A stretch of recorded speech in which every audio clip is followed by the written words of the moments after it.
Well, hello, everybody. Welcome to Profiling Evil Live. It's great to be with you all, and thanks so much for jumping in. Hopefully, we'll have some fun tonight. We'll cover a couple of things quickly and stick with this new kind of style that I've got of trying to do a little bit of classroom and a little bit of yapping with you. So thanks again, and thanks Jennifer Chaney, Dawn Marie, Wendy Henschel. Let's see, Isadora Smith jumped in. More Blazer Rage. Lots of you jumping in. Thanks so much. Run the World's here. And Becky L, Carolyn Page. Thanks a lot. So let me just start off by saying, holy cow, what a day. I want to see how many of you were watching Darrell Brooks and his closing statement today in the murder case in Waukesha. I'll tell you what, if you weren't frustrated watching that thing, you are the most patient person on the planet. And that thing drove me crazy. But it's in the hands of the jury now. And really interested in how you think he's going to do. More importantly, how quickly you think the jury will come back with a finding. Keep in mind, this is 76 counts that this guy is facing. So each one of those, the judge has to walk through. And if you watched, it was painstakingly long. I finally turned it off once the judge started reading the instructions to the jury, because the instruction was count one of murder. If you find this person guilty, then you have to answer these questions, and then count two, and on and on and on. So yeah, it has been crazy, and I just well, in fact, Alicia, I think you say it just about for everybody. This the breaks I was watching. Yeah, interesting that, again, I mean, we have to keep in mind, you would have to be crazy to do something like that. But this guy also, it makes you wonder how much trauma his brain has taken over the years, either physically or chemically. And boy, his poor mother, that's who I mean, you have to feel bad for his mother. She couldn't even come to the trial, wouldn't come to the trial, because she wasn't going to watch that spectacle. But you know what? That was her pride and joy at one point. And then again, those poor families that suffered through that. The judge, a lot of people were frustrated. That judge, I think, did everything she could do to keep that thing from having more opportunity for him to get an appeal. The only thing I think I was ever troubled by, I want to see how you all felt by this, is it really bugged me the day the judge empowered him when she said, "You're scaring me," when he was doing his little stare down thing. I think that was probably the only thing that I would critique the judge on. I don't know. What do you think about that, folks? Be interesting. And by the way, thanks for supporting Profiling Evil on all the stuff that you support us on. If you put a super chat in tonight, I will see it pop up a little clearer. It's just the nature of the beast, but I'll try to answer some questions like these as we go along. I want to start off with just going right in to some content, and then we'll talk in a minute. But let me just see if there's any comments here. Leslie from the beginning, he acted. Yeah. This whole thing was really crazy. And yeah, thanks, Run the World. Yeah, I think it really empowered him, and it took away the judge's power. And frankly, she had no concerns. Maybe she just needed a Coke and had to get away for a minute. I don't know.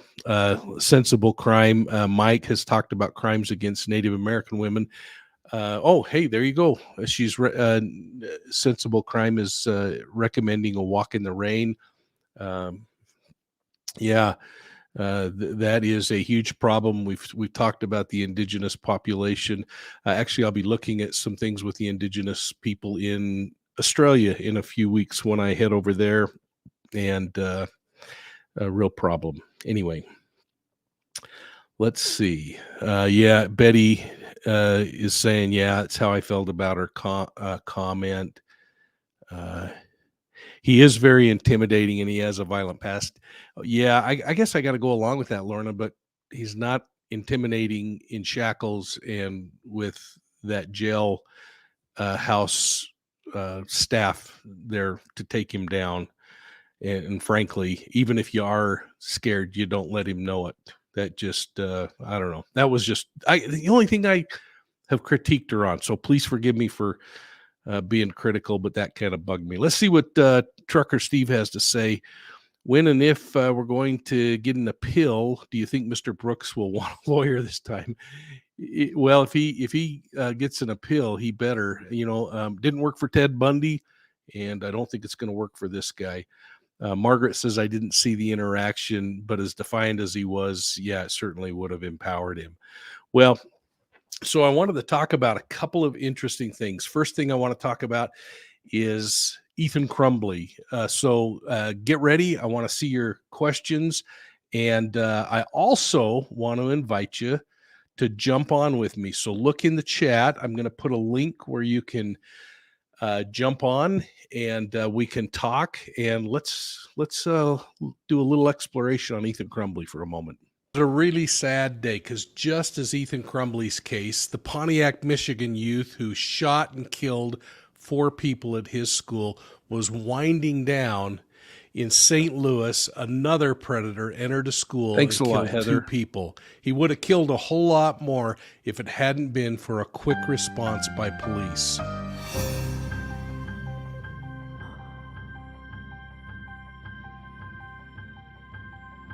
Well, a Pontiac, Michigan court watched as a stoic Ethan Crumbley admitted to killing 4 of his classmates and wounding 7 others.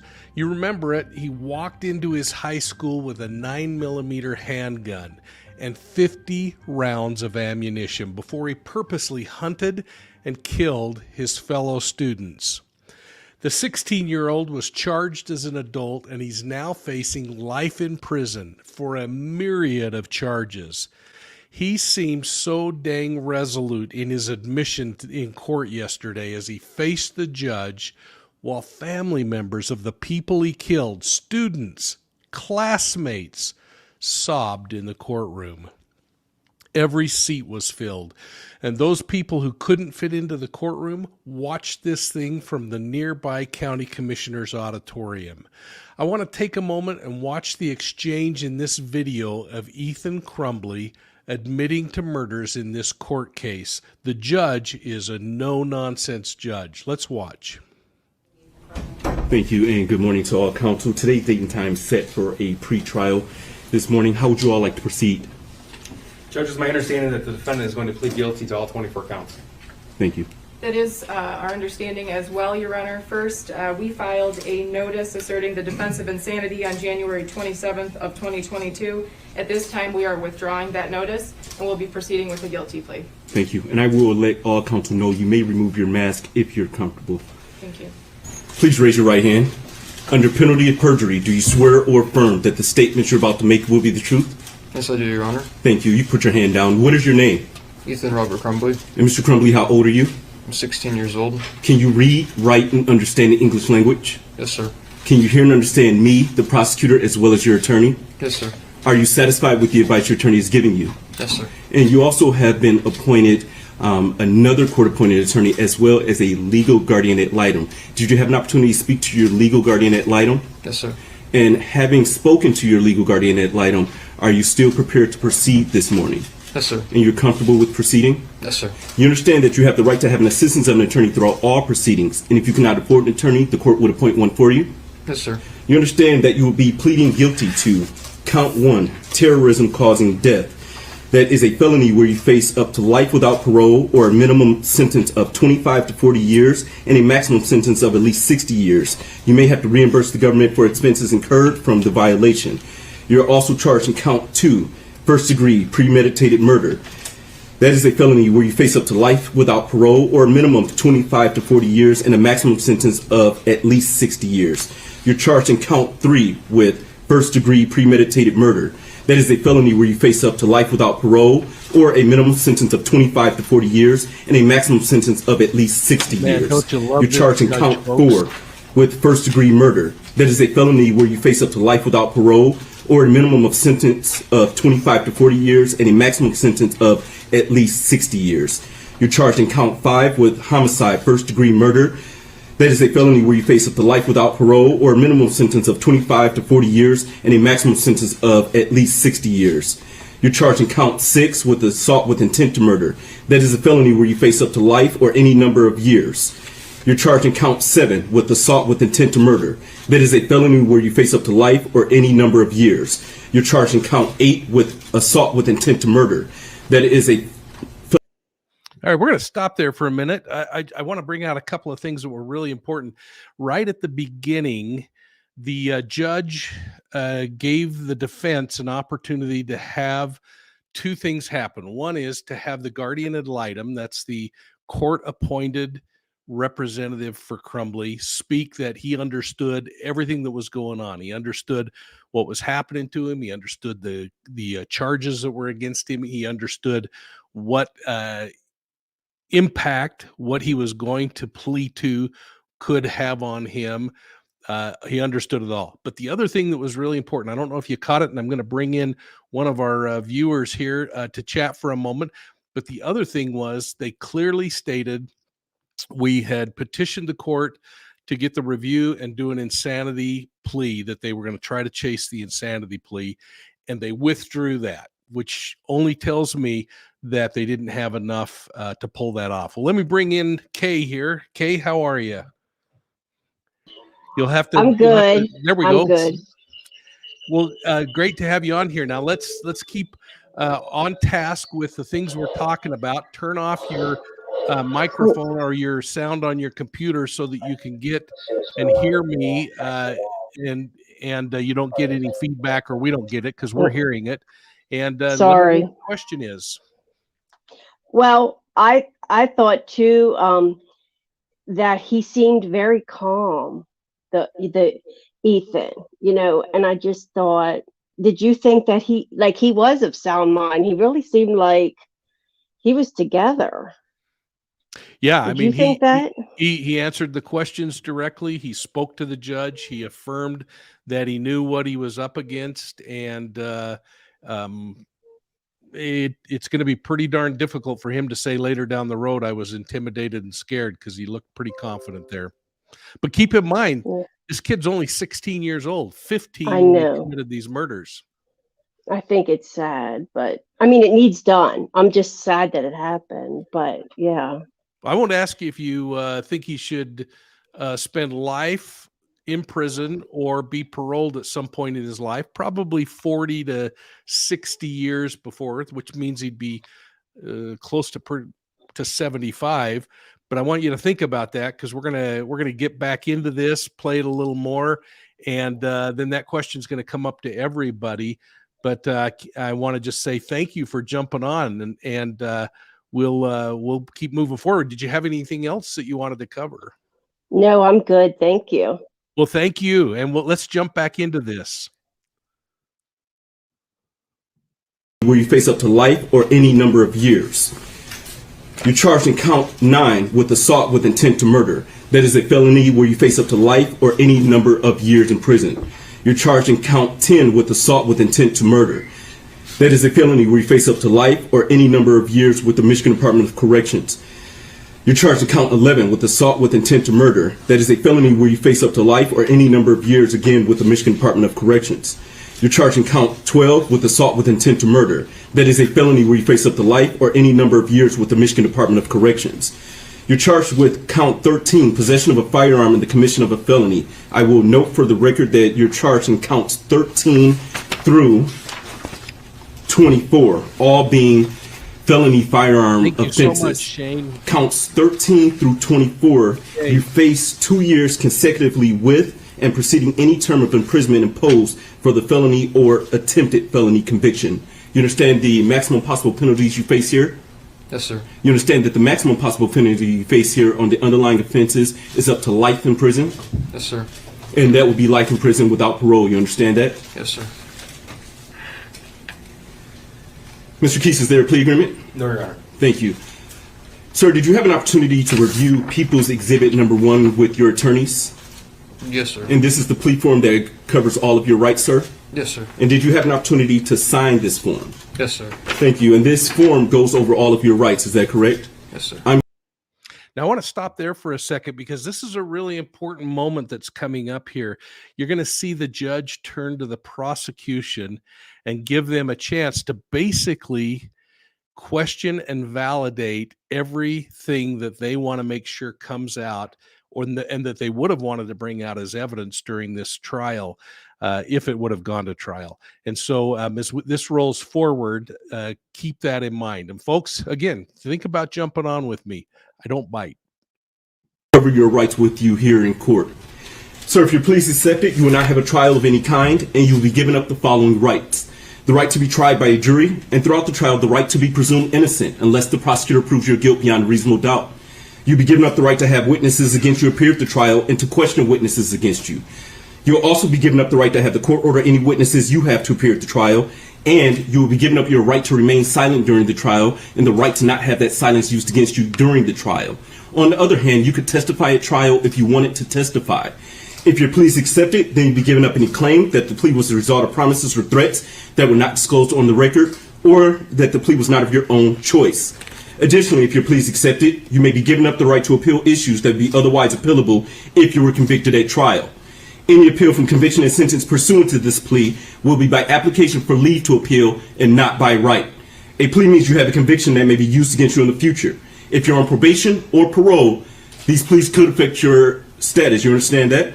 Yes, sir. Were you born in the United States? Yes, sir. I do have to advise you that if you were not born in the United States, that this plea could affect your immigration status. Sir, has anyone promised anything or made threats that has not been stated on the record? No, sir. Is it your own choice to plead guilty? Yes, sir. Do you need any more time to talk to your attorneys about any of your rights? No, sir. And I will allow the prosecutor to conduct the voir dire. However, I will ask you, sir, did these offenses occur on or about November 30th, 2021 in Oakland County? Yes, sir. What city or township? Oxford.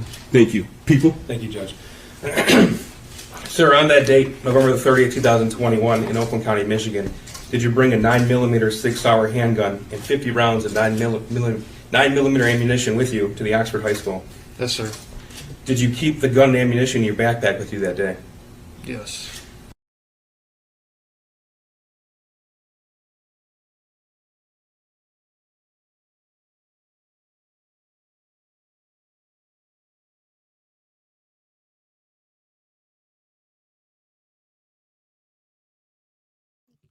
There we go. Carolyn.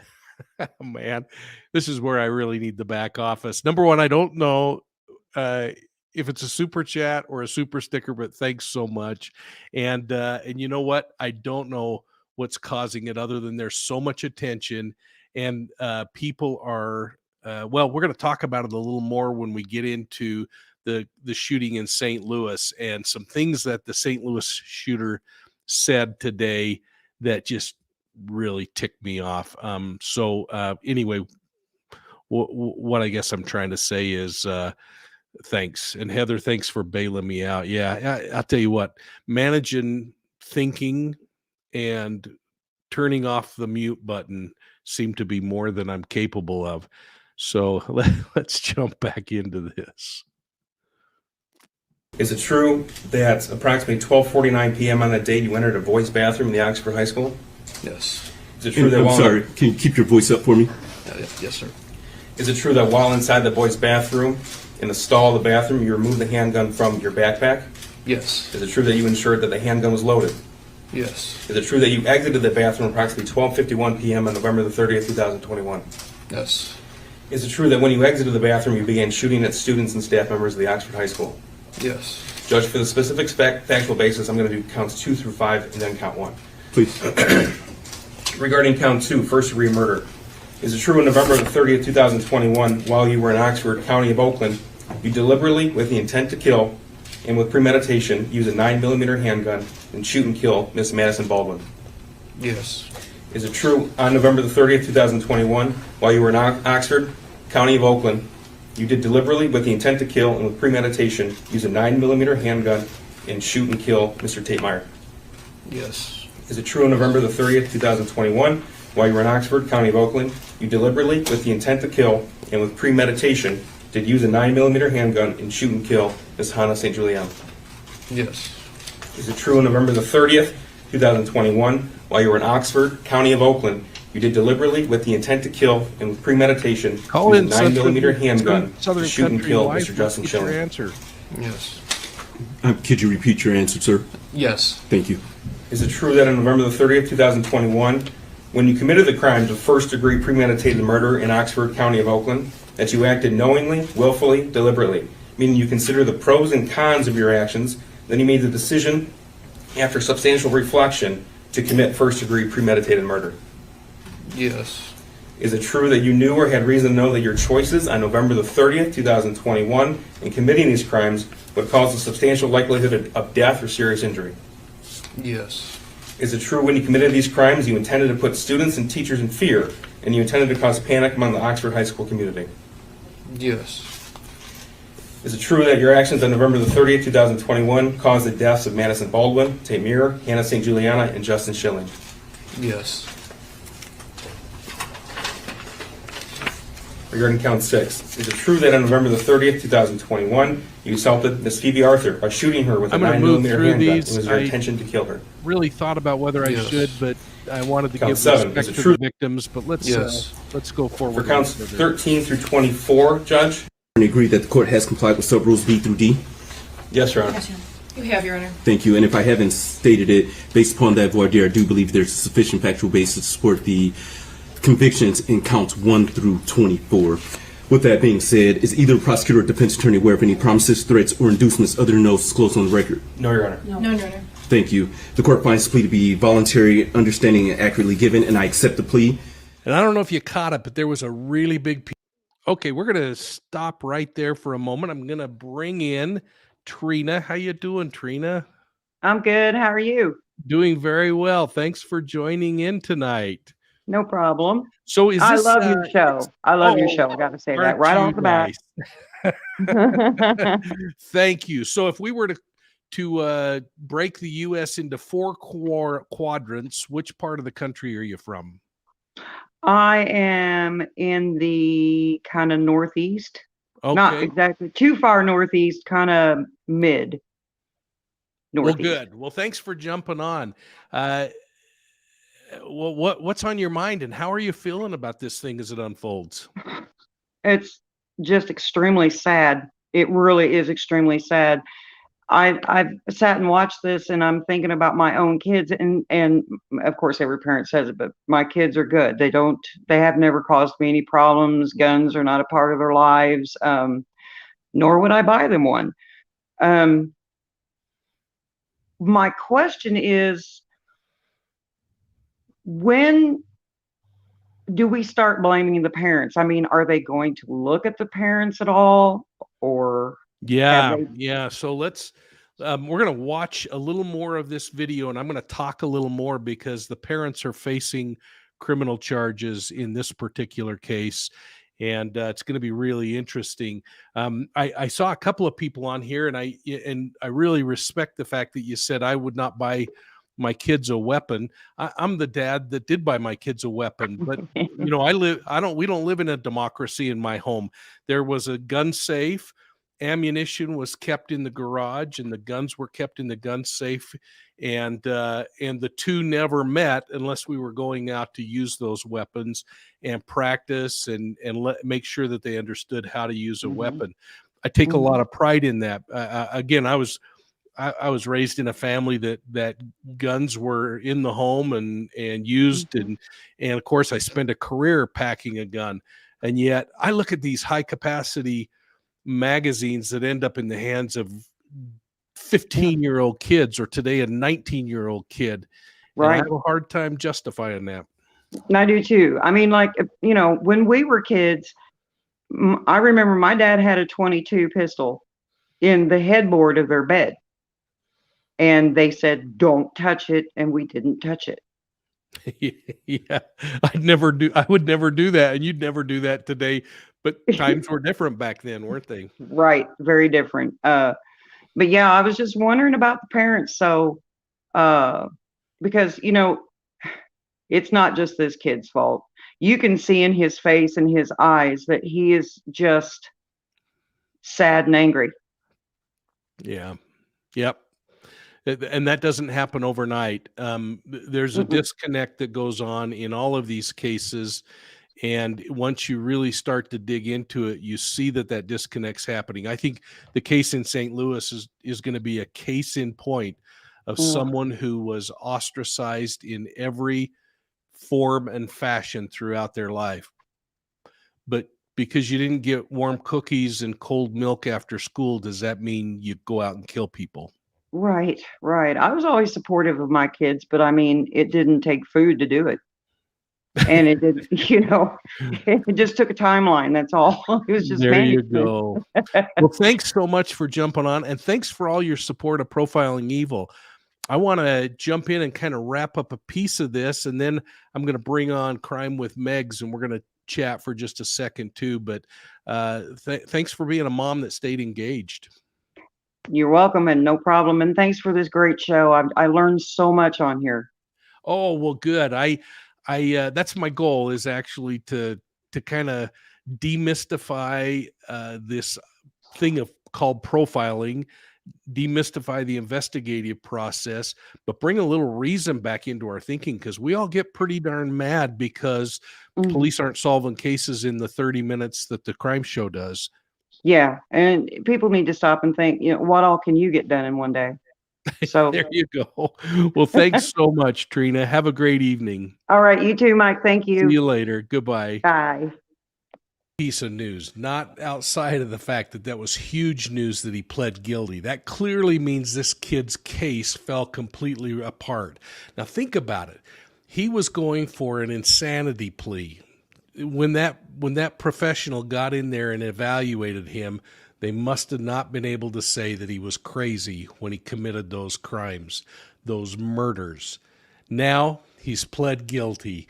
And the big piece of news that came out of this was in regard to the accountability that Ethan Crumbley's parents are now going to have to face. I don't know if you caught it in the news stories, but Ethan Crumbley made it very clear that the weapon he used was unlocked and it was easily accessible in his home. That's something that his parents are going to have to deal with now as their case progresses.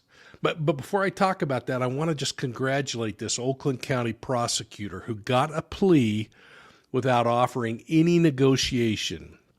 There were no plea offers, no agreements, no reductions on sentencing. The prosecutor also did something really cool.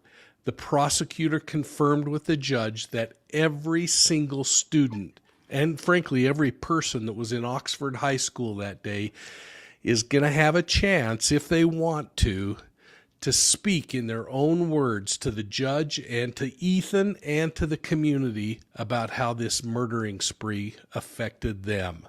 This was huge, and I'm so glad the prosecutor made sure that the victims in this case were protected.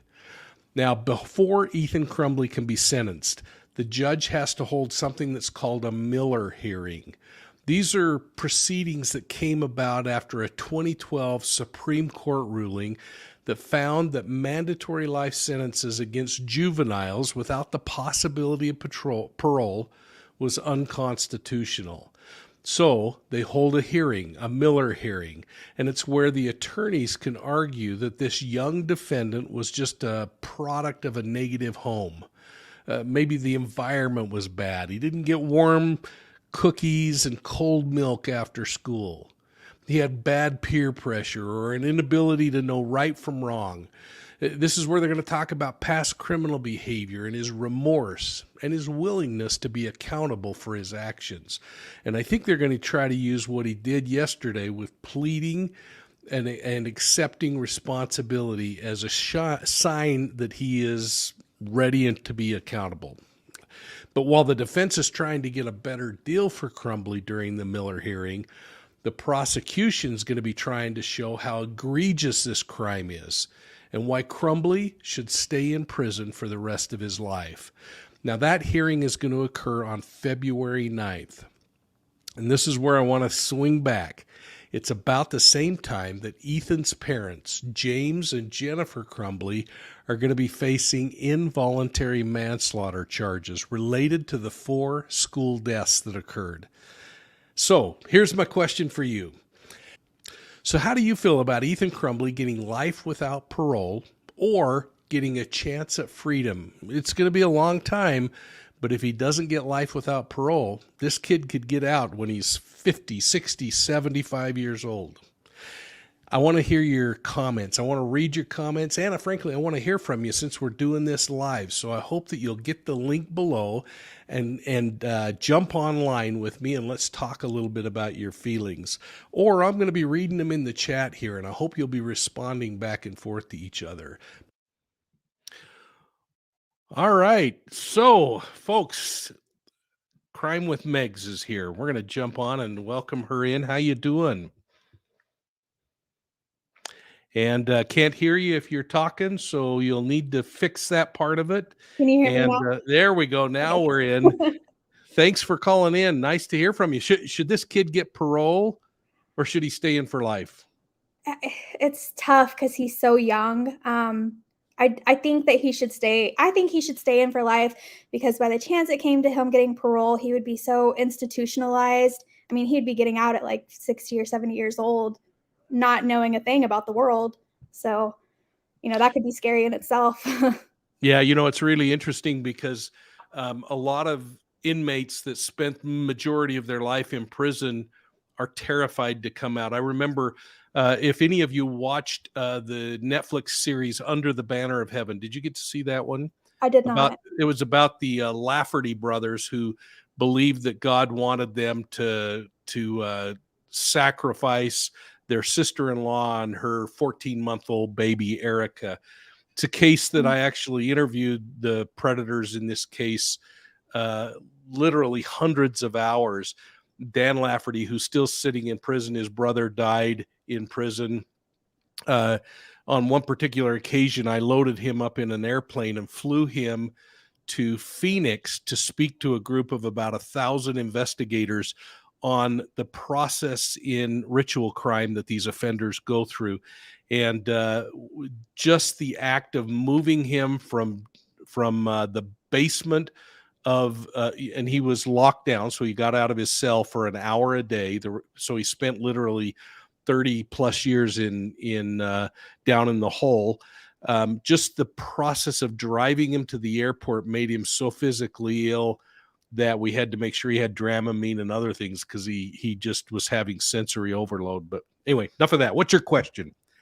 Well, I wanted to know from a profiler standpoint what you think the role of the media today has to play in all these upcoming school shooters.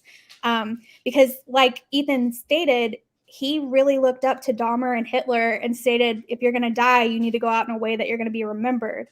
And he's seeing that stuff in the media, learning it from history books, stuff like that. So I'm curious if you think that the media plays a big role in, I don't want to say, I guess giving them the idea to go do this and seeing how all these other people are getting so much attention from it. Yeah, that's an interesting question. And I would extend it beyond media, maybe even more to YouTube creators like me that get up and yap about these folks. And that's why I guess I try so hard not to talk about the sensational side of things, but more the things that we can learn from the behavioral perspective.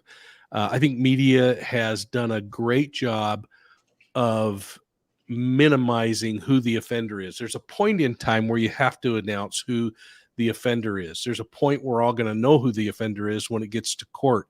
I do a weekly court TV show that's all we talk about are defendants in court.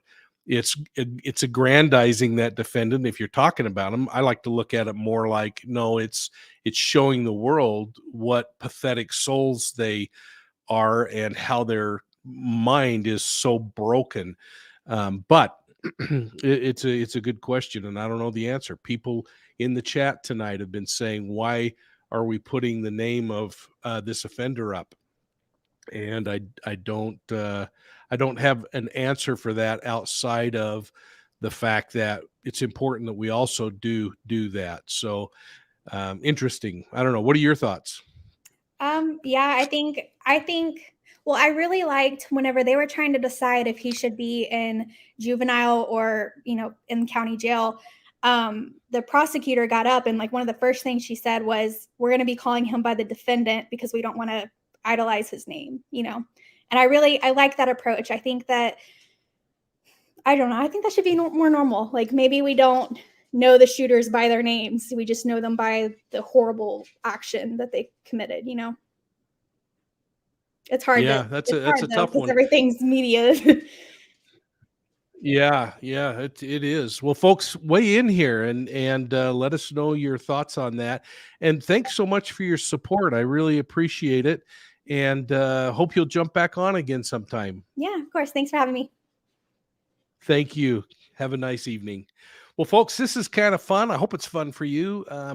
It really is nice to have you jump on and maybe share, and for all of you to see it's just normal folk out there doing it. I want to shout out to Ruth. I just got a note here that she's become a new YouTube member. So thanks. And it's a great time to say, hey, please consider subscribing and you might consider our channel memberships. I'm going to take advantage of this moment too to say Christmas is coming. So for those of you who haven't picked up my books, these are great. The hardbound version you can get through profilingevil.com. Or you can, and by the way, you can get those signed if you would like, or you can just go to Amazon and you can get it in ebook, or you can get paperback for a lot less. And I saw there's a few Aussies on tonight. You're all waking up over there and getting ready to get going. Just Amazon.au, and you can pick those up locally. In fact, I just ordered a bunch of them to give away when I'm over there in a couple of weeks. So. Had them shipped to, actually, I saw somebody just popped in from Queensland, and I'll be in Brisbane, had them shipped to the Brisbane office there. So anyway, interesting. So Diane Phoenix became a YouTube member. Diane's been here before, so I don't know what the deal is when you pop in and pop out on those. And Shane Ramsey, same thing. I don't know how that works. And again, I'll have to ask the back office. Somebody actually asked me a couple of days ago, why don't you have the back office back on? Well, they actually have jobs. Tyler's in Boston right now working on some stuff. Skylar has a YouTube channel that sells Pokemon cards, and he's doing that a lot of nights. And so, yeah, I miss having them on with me more regularly, but we work it out. Well, so there you go, Ethan Crumbley. It's going to be interesting. By February, they'll get through that hearing. They'll be able to determine whether the judge is going to assess and be willing to do life without parole. And frankly, the parents are going to be facing a lot of splaining to do about then. So that's really nice. Hey, Shane, thanks so much. Yeah, I love the AWPT guys. Jared and I talk regularly. I talk to Doug, at least every other week, and we're texting constantly. It's been an honor. I don't know if any of you saw my video on Shane Strong. And the team came out to Ogden, Utah, and looked for Shane in a number of lakes that we determined that were worth looking at. We actually found 2 vehicles in the water where law enforcement didn't believe there were any. Had Heavy D came and joined us, and Dave was just gracious enough to jump in. And I know he's run some videos on it. Jared and team have. And we've been able to learn some additional things on that. So go back and watch that if you're interested in it.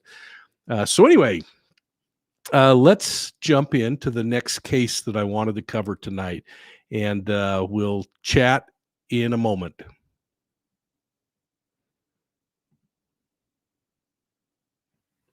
But now let's jump into another case, and I'm going to kind of switch gears a little bit because I want to come back to the homicide and the school shooting in St. Louis.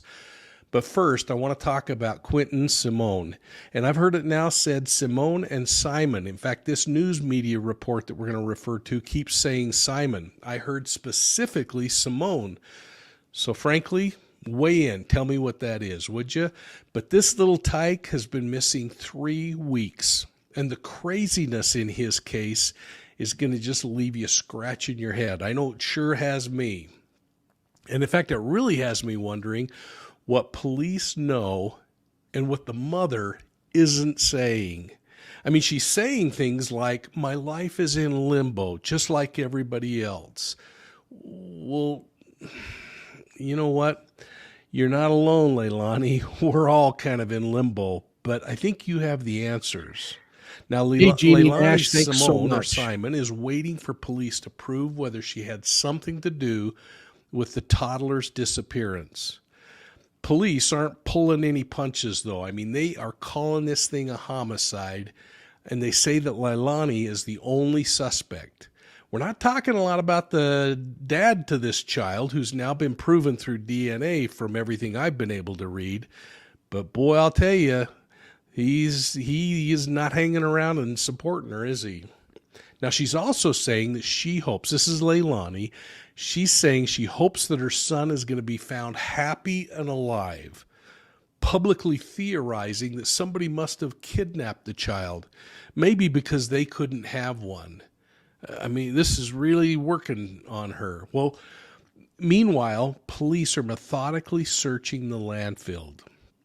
And while they're doing that, Leilani's hanging out at home. Now, there's been a lot of comments about her at the hotel and the bar and the pub, and I'm just not going to go there. But we do know she said she has to hang out in her backyard and hide because of all the people harassing her.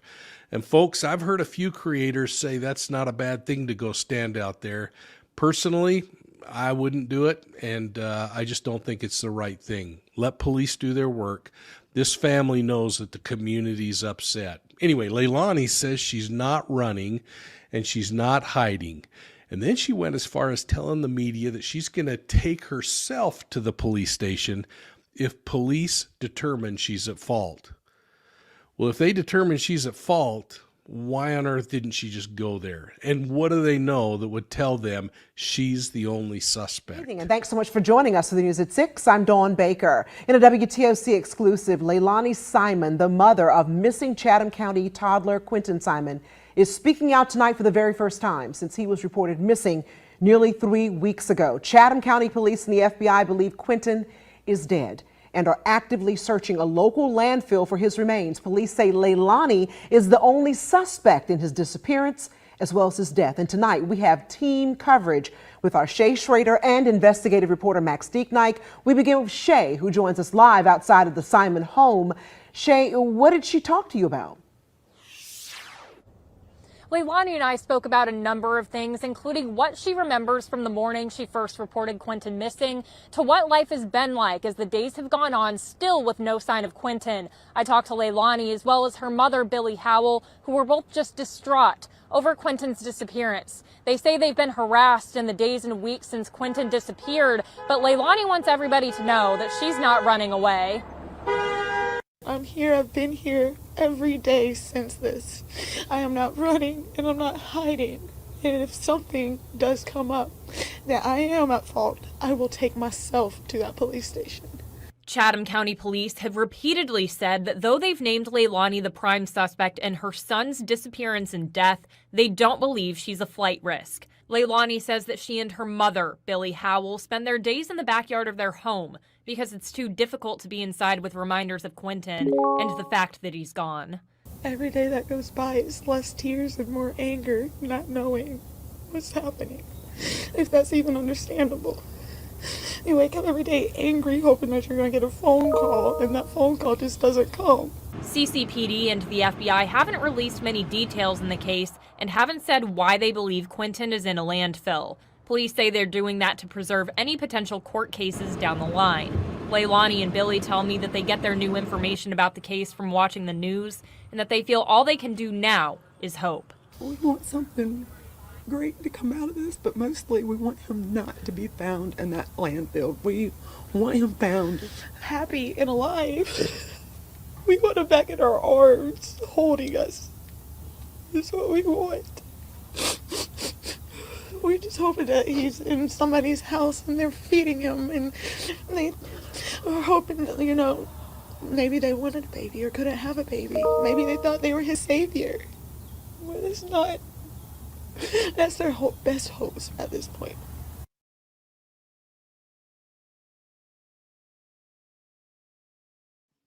Folks, I got to stop here for just a minute.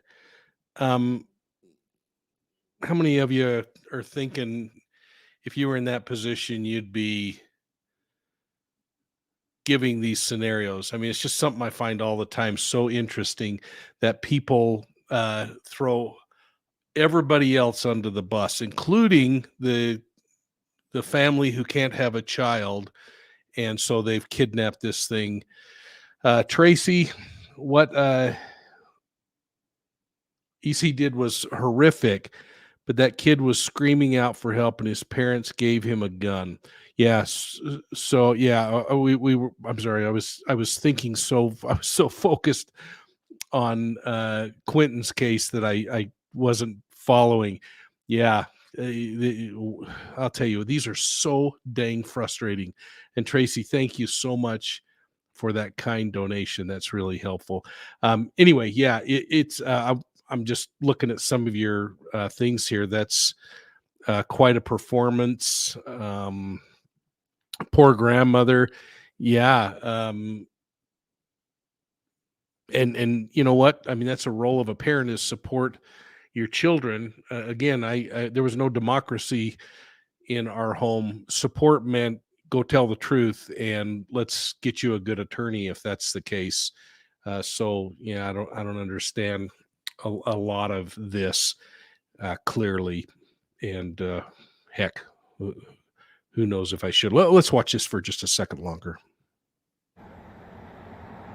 Chatham County Police say they have no reason to believe that Quinton was abducted or kidnapped, and they have evidence that suggests he was placed in a dumpster and that his remains are in the landfill that they're currently searching. Leilani Simon hasn't been charged with anything at this time, but police say she is the only suspect in her son's disappearance. We'll keep you updated as we learn more. Live in Chatham County, Shay Schrader, WT. Alicia, thanks a lot for that. And yeah, it's hard. And this is a great moment for us to just take a deep breath, because none of us, unless there's someone on here, and please weigh in if you're comfortable doing it, but none of us know this family. We don't know Leilani. We don't know her mother. We don't know the boyfriend or the father of this child. So it's pretty hard, because it's a natural response. We're going to step into the classroom for a second. Behaviorally, when you're looking at these criminal cases, it's a natural response to project our own value system into the predator or the suspect or the victim. We think, oh, I would never think that way. I would never react that way. And so there's this real fine balancing line between gut impression that leads you to ask other questions, to look for other forms of evidence to validate, and just saying, I would never do it, so they must be lying, because we just don't know. But I'm going to carry on here for a little bit longer, so I want to get to that. But Alicia, thanks again, and I want to thank Crime with Megs. Not being able to look at Leilani, it could be mom saying, hey, I can't do it. Or again, we got to keep thinking, maybe that's so painful mom couldn't get a word out if she were to do that. I don't know, but let's carry this on just a little bit further. Pretty well guarantee that when that day comes, She's not going to be going in by herself. Police are going to be accompanying her. Now, let's retrace the timeline with this great graphic that was completed by WJCL News. And make sure you go over there to keep up to date on this case. Well, like all of you, I'm going to be taking my comments from this timeline down here to the right. Oops, sorry about so that, let's folks. look at that and kind of go through this. You can find it online. There's a lot of great information. This is the Quinton Simon or Simone case and a timeline of events leading up to about the 13th. From there, we've been out at the landfill, and that landfill is where everything is focusing at this point. But let's go back in time. September 7th was really interesting because police reports suggest that Quinton's mother called police after a domestic violence dispute with her grandmother.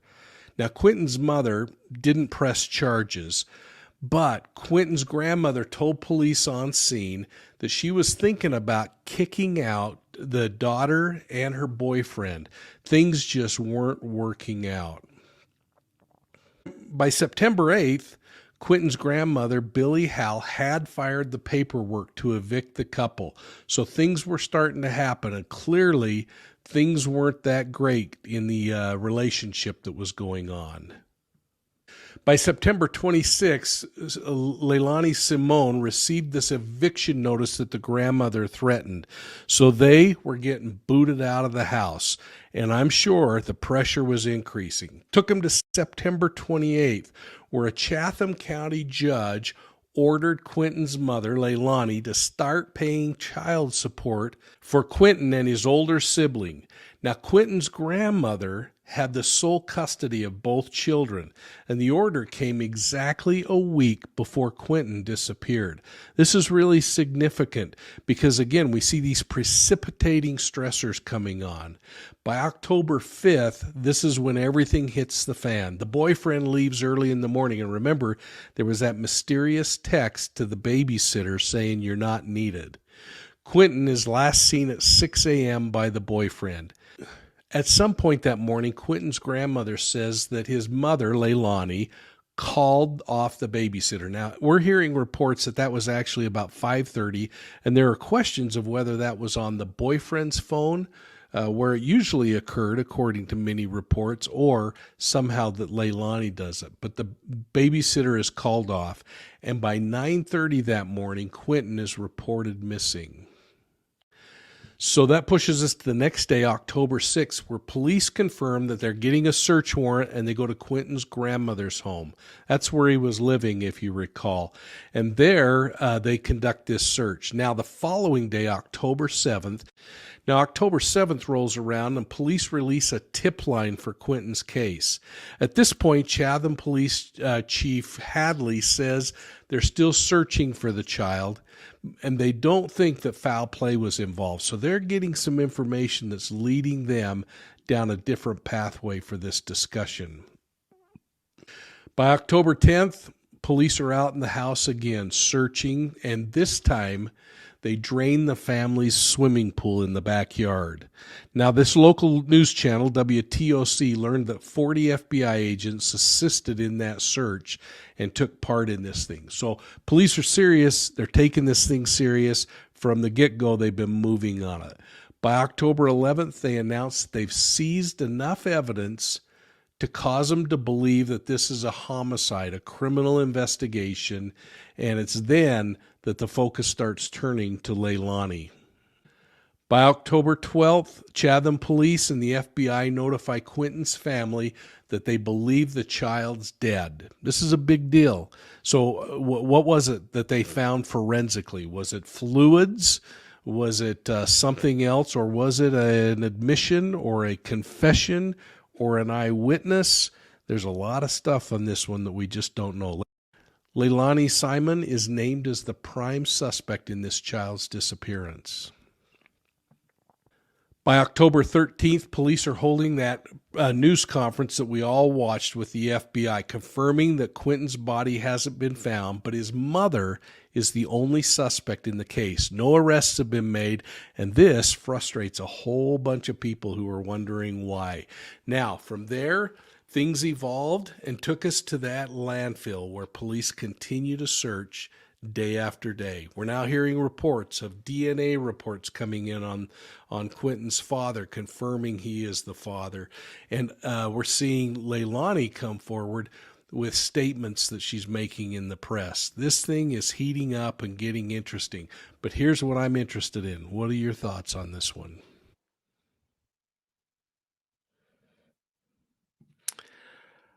All right, so let's chat a little more about this before we move on to the next item. Let me just see what comments are looking like here. Don't know what your thoughts are on this one. Again, a lot of people are wondering if the landfill's a red herring.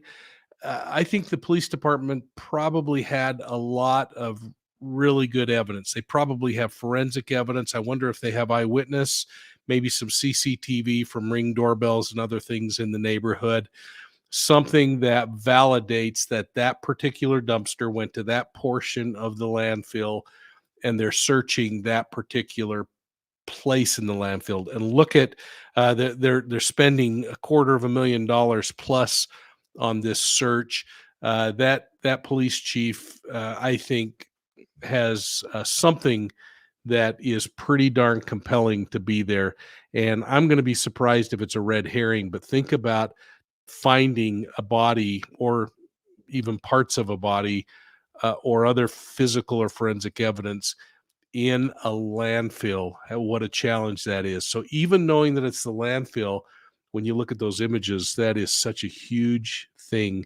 And landfills are kind of difficult for cadaver dogs. I did a search with a cadaver dog actually a short time ago, and we were pretty darn convinced that there was a body in a yard, and it ended up being a break in a septic sewer, and human decay was in that sewer, but wasn't a body.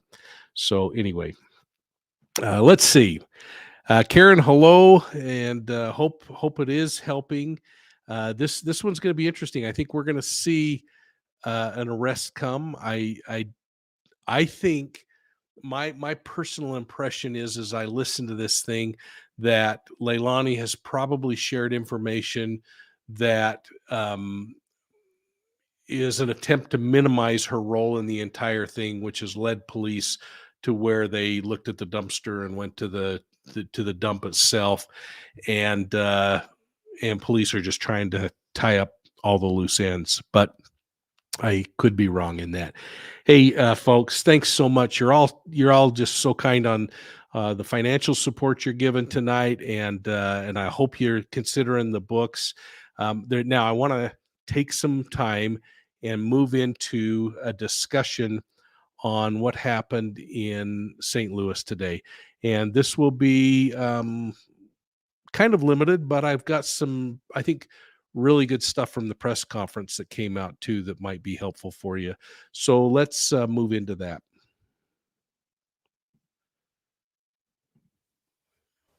Well, let's wrap up with a 19-year-old gunman who walked into a St. Louis high school and killed 2 people, wounding several others.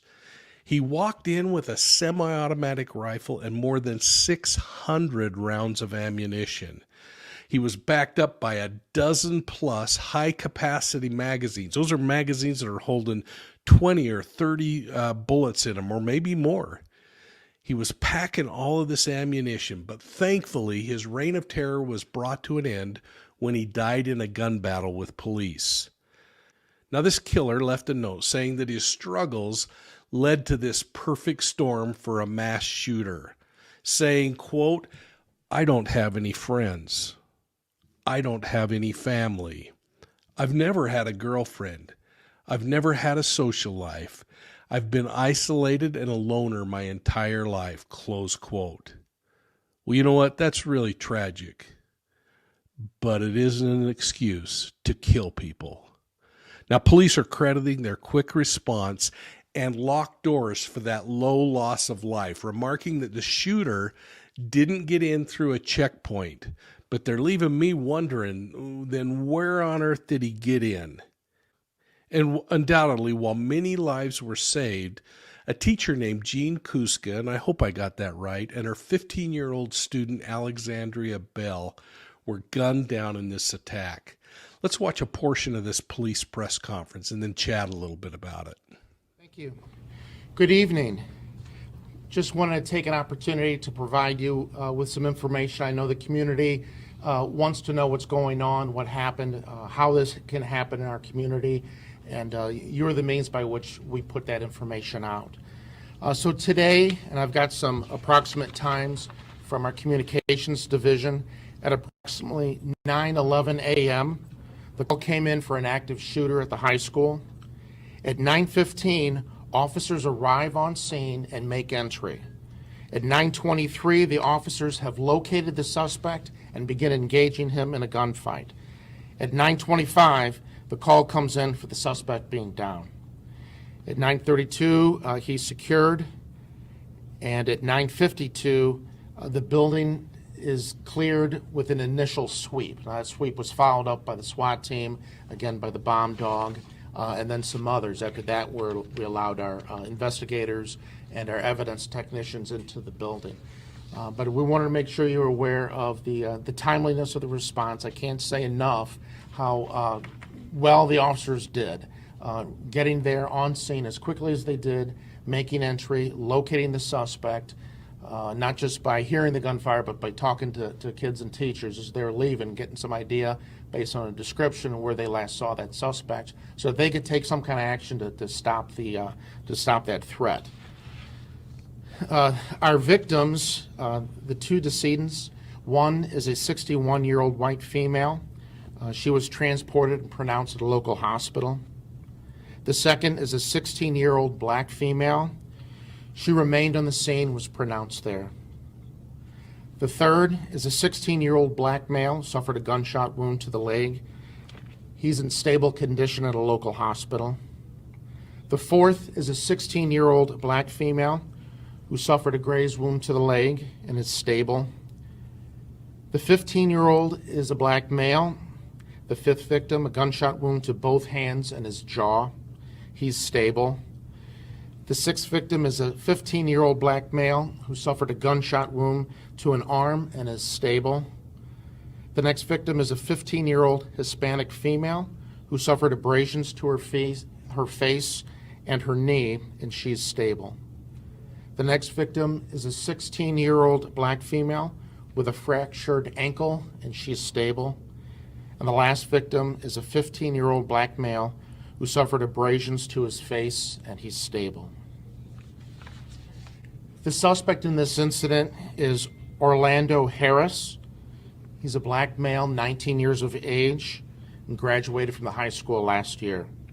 He lives in the 9,000 block of Pennsylvania with family members, and he has no prior criminal history. Well, police are purposely not telling us how this gunman got in, but they are admitting that the weapon was fully displayed. They said, quote, that he entered, it was out, the weapon was out. There was no mystery about what was going to happen. He had it out, and he entered in an aggressive, violent manner, close quote. Well, you know, there's one clear difference in this school shooting and the event that happened at Uvalde. This time, the cops rushed in. They rushed in the way that they're trained to do. You know, there is no life more valuable than a student's life to a trained police officer, and my hat's off to them. So what are your thoughts on this one, folks? Did police do the right thing in this case, and could they have done more? And frankly, how do we know when there's just so much information starting to roll in? When is this thing going to get under control? This isn't a question for gun control, rights, or anything else. But how do these young people get weapons? 19-year-old, some would argue, isn't young. I don't know. I'm looking forward to your thoughts. So let's get back to the discussion with all of you. And I hope you're liking this kind of way in which we're doing things. A little bit prepared and a little bit off the cuff. And let's get back and see what your thoughts are on this one. So there you go, folks. Let's get some comments. This one I think is going to get really interesting as we learn more. But again, you know what? It really shows the impact that being bullied or not having a safety net, not having a faith tradition, whatever the case may be, the impact and how people can justify sometimes these goofy things. Now, a couple of you mentioned mass shootings, so I thought I would just remind you, and I'll put this down in the links below, but there is a, let's see, I created a map a few months ago. I haven't updated it, but it's a map on mass shootings in the last couple of years. So I'm going to just pop that up right here, and we'll just look at it for a moment and just make sure you see it and you know about it so you can examine it. This is a map that I created. Again, I'll put the link in the description for later. But what it does is shows all the mass shootings. This one actually I need to update because the last thing I showed was July 5th. But it's made to be interactive. So if you select any of these events on here, it's going to zoom into that location and give you a little more information on it. Or if you're just interested in, hey, what's happening in my particular state, maybe up near Illinois, you can zoom in on that, and all of the data is going to change, showing you how many mass shootings. And a mass shooting is any shooting where 4 or more people were injured in that shooting. So, I mean, think about that. That's pretty remarkable how many of these there are. Again, when I zoom out, just through July, 378 in 2019, 610, by the way, that was starting late in the year, 610, 692 in 2021. By mid-year, we had 320, so we're on track for the 600, 700 mass shootings. We have to get this thing under better control. And as you look at it, you'll be able to go in and look at some additional information, like how many were killed by a year if we wanted to see a particular year, or if we wanted to see some other metrics. So if we wanted to see just one particular year, we can select that one, and all of the data is going to change. So you might want to look at it. You may just think, what are you wasting our time for, Mike? So we'll move on. Now, I found one other thing that I wanted to bring to your attention as we kind of wrap up, and we're going to use it the next time we get together. And that is, let's see here. I took a lot of flack because I didn't jump on the Debbie Collier was murdered bandwagon. And there was an article that came out today in a couple of different newspapers. Don't blame me because I'm showing the Fox one. It was the one I was able to pull up real quickly. But it just basically says that investigators are now kind of wondering if this truly is a homicide or if it could be accidental. And so I'm going to let you all research that. We'll talk about it the next time we get together. And I'm going to look and see if there are any other comments here. And otherwise, we're gonna call it a night. I really want to thank you for supporting Profiling Evil. I want to thank you for considering our channel memberships.